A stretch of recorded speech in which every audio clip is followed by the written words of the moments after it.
Hi everyone, it's Dawn Fisher, Morning Glory Needleworks. Welcome to my 55th FlossTube video. How exciting. As always, thank you to everybody who subscribes, commented, even just watches. I'm very happy. As always, all the links I talk about are listed in the comments, description section. If you hit more, it'll open up and give you that. Also listed are chapters. I include chapters in my videos, so you can, if there's a certain section you want to come back to, you can just go right to that section. Next to the title of the chapter, there'll be a timestamp. Click on that, it will take you directly there. And as always, there's also links to my Etsy shop, the Morning Glory Needleworks Etsy shop, Instagram, Stitch of the Month Facebook group, Morning Glory Needleworks Facebook group, my email in case you want to contact me, buy me a coffee in case you want to generously buy me a coffee. Then there's a link to BioLink, which has everything, has all those links in there. So it's the 1st of April, and I'm really excited. So let's get going here. So as I mentioned in the last FlossTube, number 54, I had a toothache and was scheduled to have a root canal. Because of swelling and pain, I actually had them move up the root canal. You got to do what you got to do. So I had the root canal last week. It wasn't too bad. I'm not going to go into gory details, but let me tell you, the shots were the worst part of the whole thing.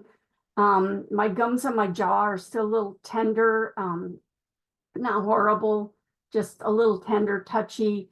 I do still have like a sore spot here. I think that's where she put the needle all the way through my jaw. Anyway, I'm scheduled to go in next week to have my teeth cleaned and have the crown replaced on top of that. It's still a little sore, so I don't know. I may schedule it out another week. I don't want them digging around in there with it already being sore. So that's my tooth saga.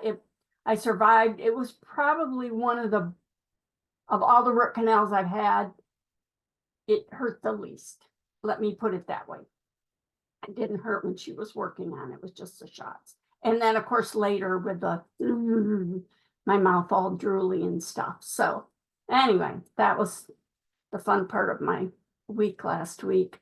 And that, as I've mentioned before, I'm working on emptying out my storage units. My house is a disaster area like it wasn't before. It really is now.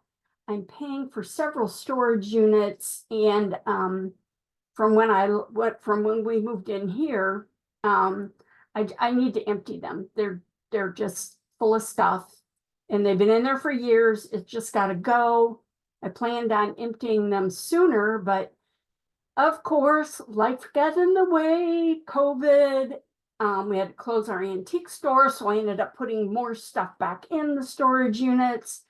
Of course, Jeffrey's medical issues, I couldn't leave him alone. There was just a lot going on, and I didn't have time to think about it, and now I need them gone. I just need them empty, and so I don't have to keep paying on them. One of them is almost empty, probably 2 more trips. I have a GMC Terrain. It does hold a lot, but probably 2 more trips. There's a table in there. I probably will donate. I'm not going to keep it. Anyway, I don't need another table. So, and it needs to be emptied by the 14th of April. So I have plenty of time to get that done. And then that's when the rent is due again. So I want to get both of them emptied, and they're in the same storage facility. And the other needs to be emptied by April 19th. That one has more stuff in it. So anyway, that's what I've been doing lately, is just hauling stuff out, going through boxes, throwing stuff away. I'm going to donate some stuff. Some of it's going to go to the antiques mall. I did find some really cool stuff. I'm hoping there isn't much left. After all that, I really don't have room to keep all that stuff. So, especially if I'm going to sell the house, and there's supposed to be, somebody's supposed to come look at it this week, but I'm gonna postpone that till next week. It's not a, well, it's kind of a buyer. Anyway, more on that later. Also, I've been busy listing things for sale in the Morning Glory Needleworks, my Etsy shop. So I've sold quite a few items. I just sold another one today, so I'm very excited. I have a lot of items for different types of items. I showed in the last video the items I have for sale, antique sewing items, a few other things aren't sewing or stitching related, but most of it is sewing. There's a couple of antique samplers. They're unframed because I really don't want to ship frames. I may eventually put some of my frame samplers for sale, but right now it's just smaller items. And thank you to everybody who has bought something.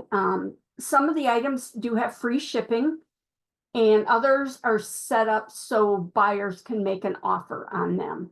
And yes, I did accept a few offers, especially because the buyer that made offers bought like 4 items. So that, you know, that really makes me more, it makes it more conducive to me accepting an offer.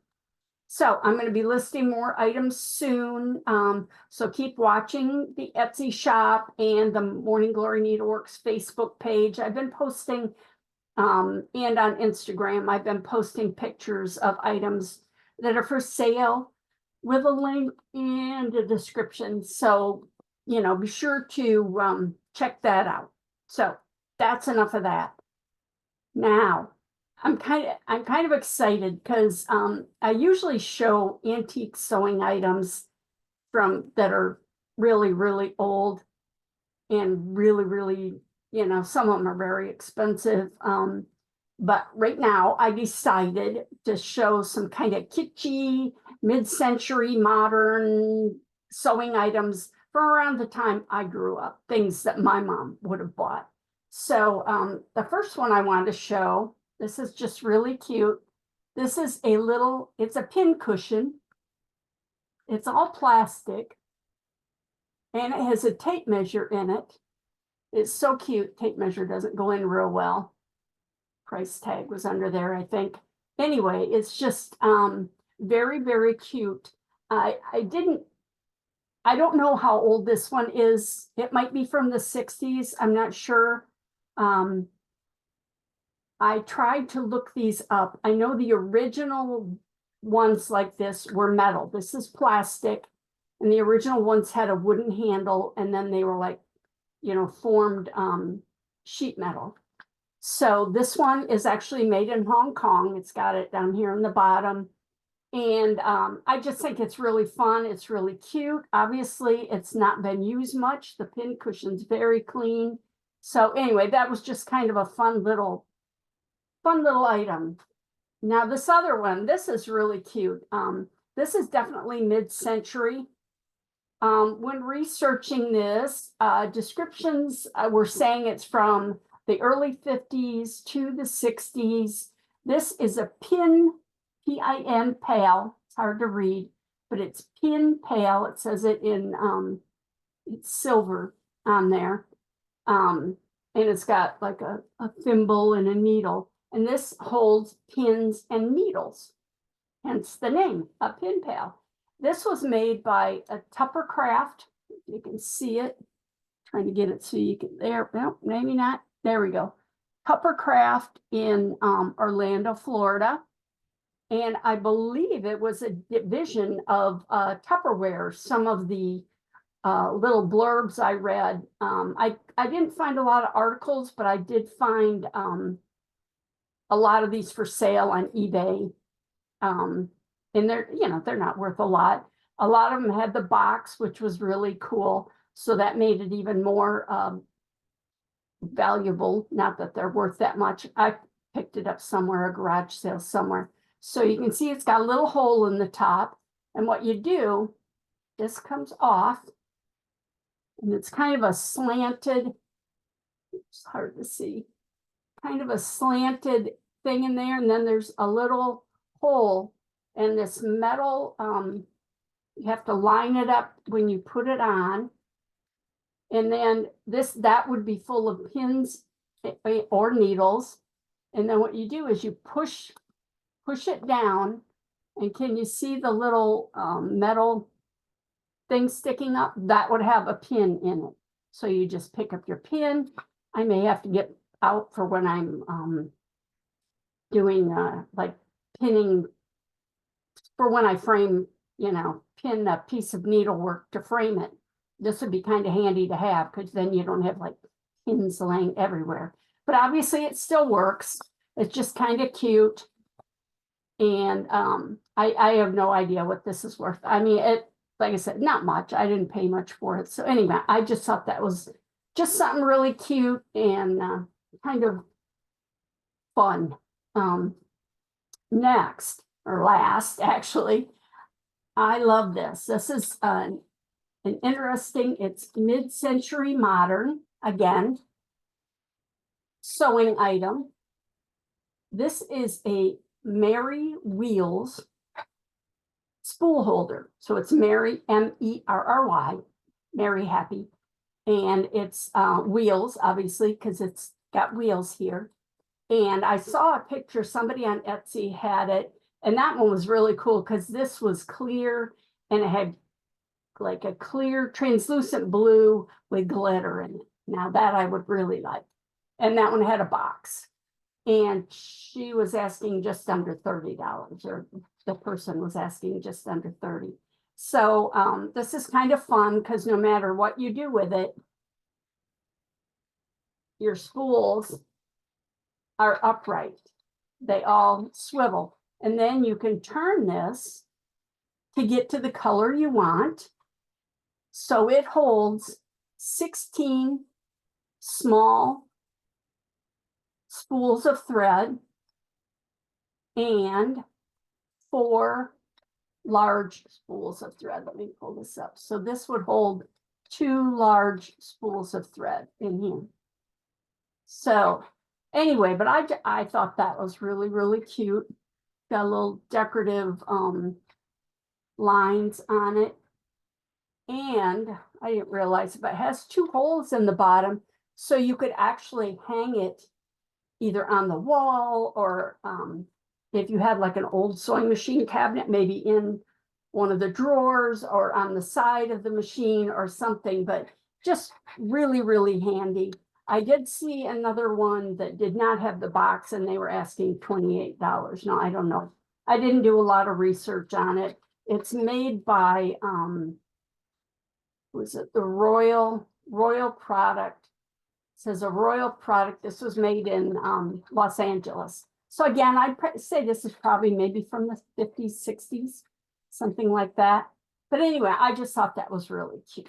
So that's my my little kitchen items I wanted to show you all today. Nothing really fabulous, but these are fun. And if you're a beginning collector, these are real reasonable. All this stuff is very, very reasonable.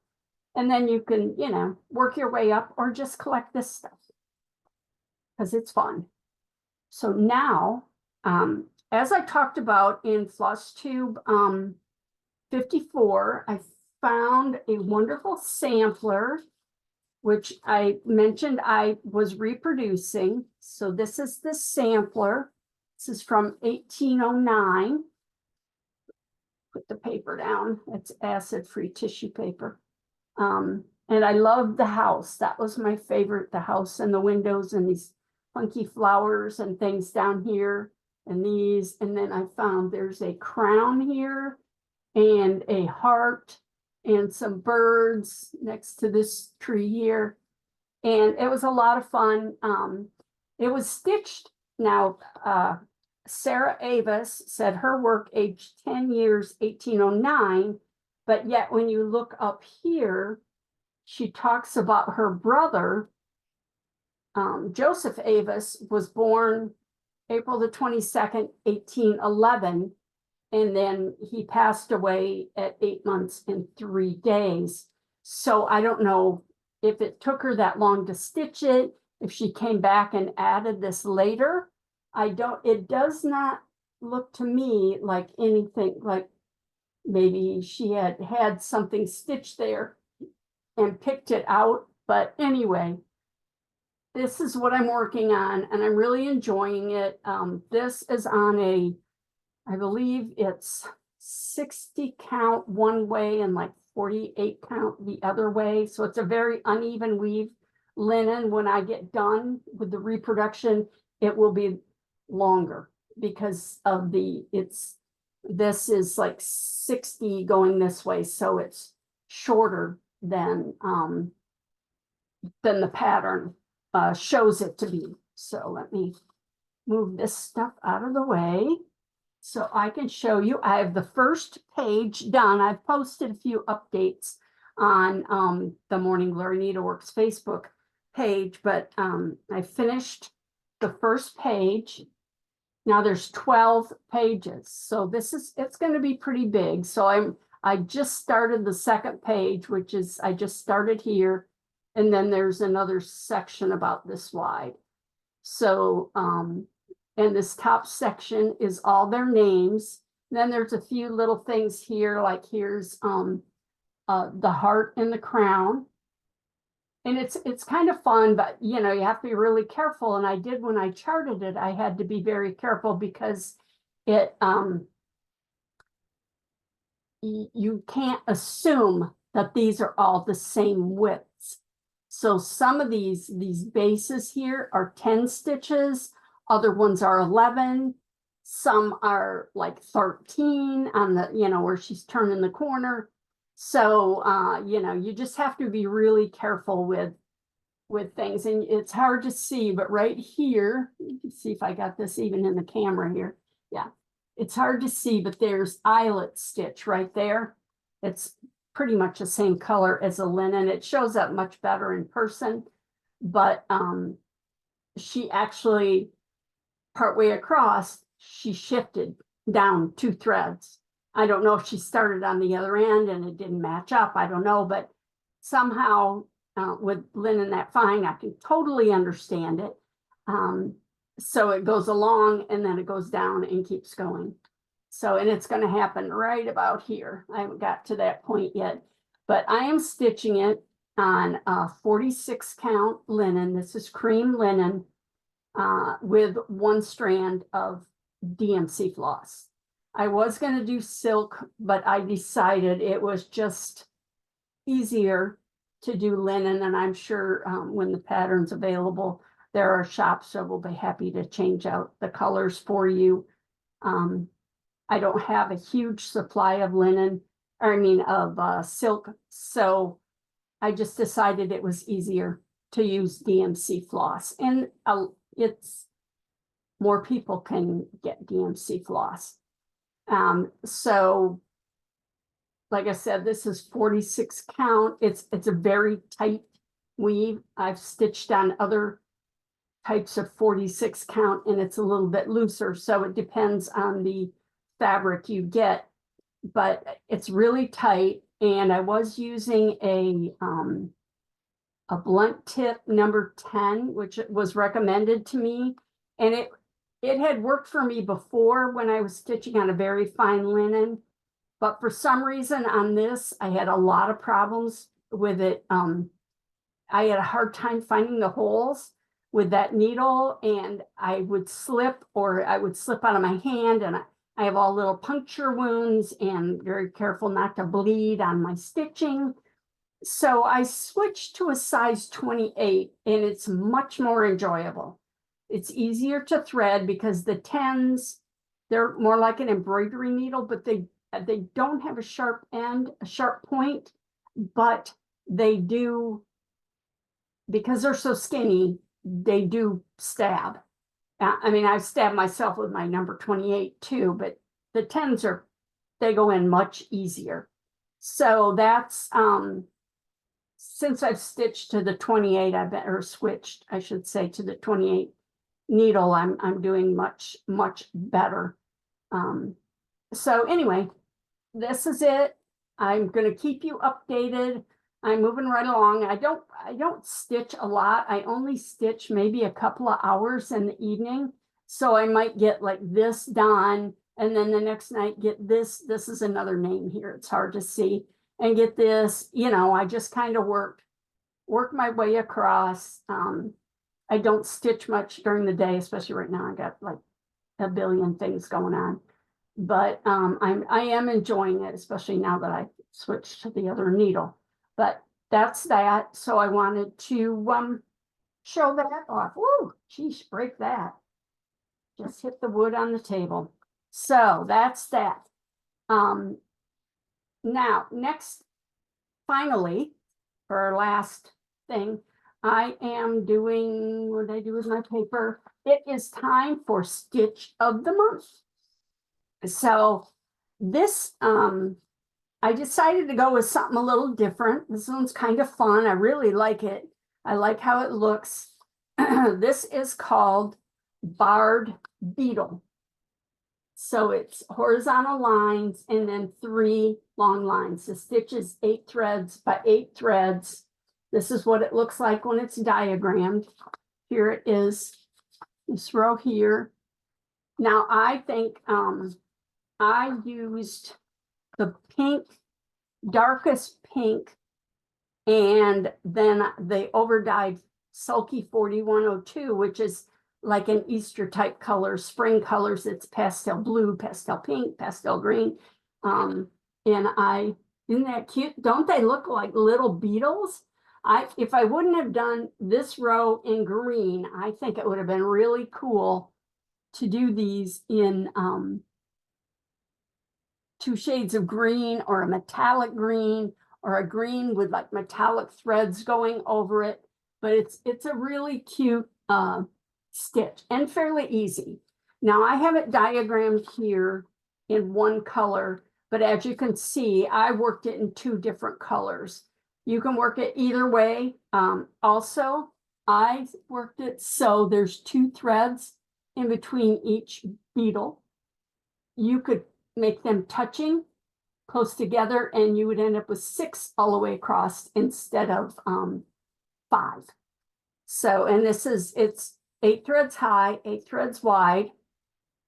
And it's kind of a fun stitch, and I was so excited when I put on the top threads, and it looks like a little, if you can see the way it works out, looks like there's a little head on it. So I'll show you when I demonstrate, and I can put this under the magnifier too. So I am going to pull up PowerPoint and you know, talk over the stitch, and then I will demonstrate it for you. So hang on and let me get all set up for this.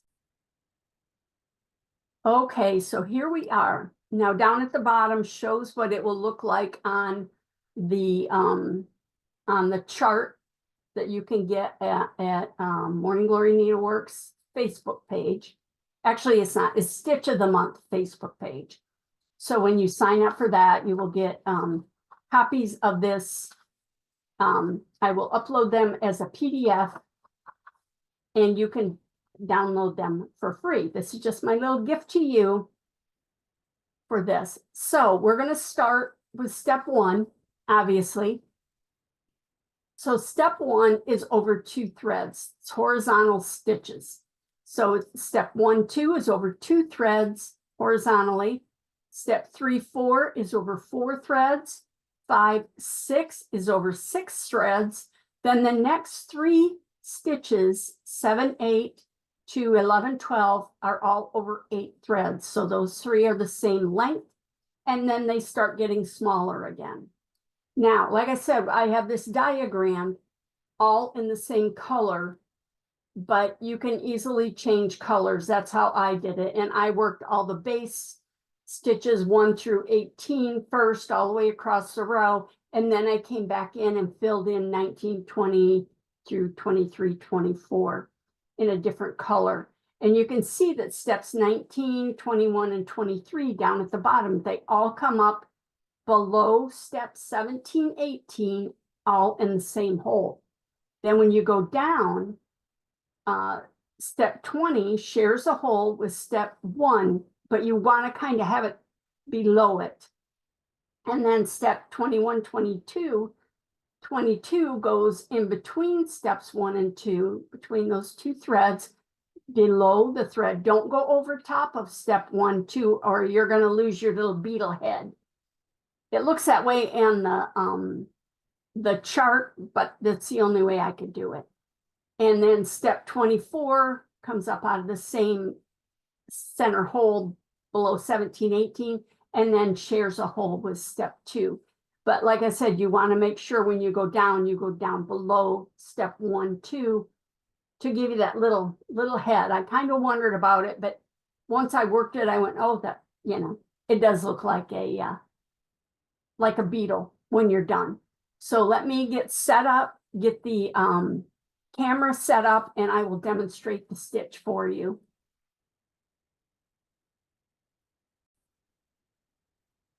Okay, so here we are.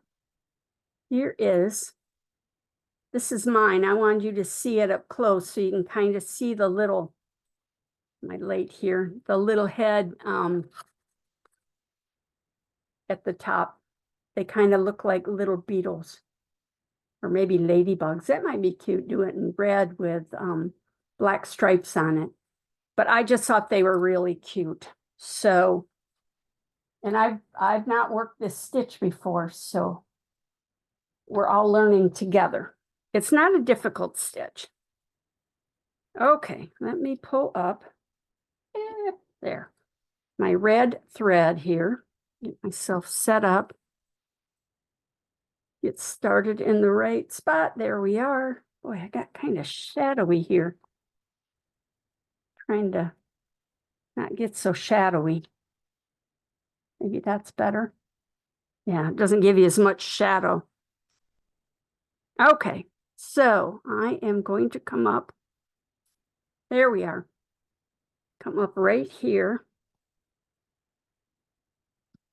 So this would be step 1. And then you count over 2 threads. That's 2. Come up 1 thread to the left and 1 thread down for 3. Go over 4 threads for 4. 1 thread down, 1 thread to the left for 5. Go over 6 threads. The next step is over 8 threads. I feel like I got a knot. Oh, there we go. I feel like I'm hooked on something here. Oh, well, doesn't matter. So, and then I'm going to go over 8 threads. Now I'm going to do 3 of these over 8 threads. That will give you the shape of your beetle. I almost spelled beetle wrong because it's not a word I use much. And of course, I'm thinking of the Beatles, so I almost put an A in it. That'd be a totally different stitch. Okay, so now I am on step 13, 14. That's over 6 threads. 15, 16 is over 4 threads. And 17, 18 is over 2 threads. So now, like I said, if you wanted to, you could start your next stitch so they end up touching. But I left 2 threads in between each of mine. So I counted, and it's actually 8 threads over from the edge of this to come up for the next step 1. 1, 2, 3, 4, 5, 6, 7, 8. Anyway, that's step 8. Count again. 2, 6, 8. Yep. Okay. So now again, this is step 1, 2. And I'm just going to continue down following the numbering. Like I said, it's a fun stitch. It works up really, really quick. So, especially on this, because it's so small. It's only 25 or 50 threads wide, I think it is, the entire band. So now I'm going to do my 3 stitches over 8.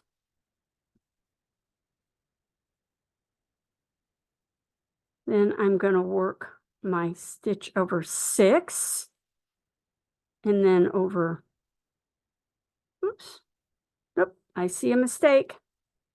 Got going too fast here. It's an easy stitch to take out too, obviously. So let me go back down. There. Okay. See, we all make mistakes. We just either fix them or work with them. So that one's over 6. I would advise fixing them on this. This is over 4. And this is over 2. So there's 2 of the stitches done. So now I'm going to come in and work the, I'm going to zoom in a little bit here. And then focus, zoom, hopefully. Okay, now I have another color thread. Like I said, these can be worked on the same color, but I kind of like them in 2 different colors. Okay, so I'm going to come up right here in between steps 17 and 18 below them. Now I'm going to go down up here, sharing a hole with 1. I'm going to come back up in this same hole that was step 19 and go down in the center below step 1. And what you kind of want to do is make sure your threads don't twist and overlap. You can actually take your needle and kind of run it between them to straighten them out, especially this last one. So the last one will share a hole with step 2. So you can kind of hold it in there. So isn't that cute? So I'm just going to move over here and I'm going to come up in between this last step, which is loose because it's not finished off. I'm going to go down in the same hole as step 1. Remember, go down, oops, go down below it. This is loose, so it's kind of pulling up. Normally the stitch would be ended off and secured tightly. And then you're going to go down in the center here.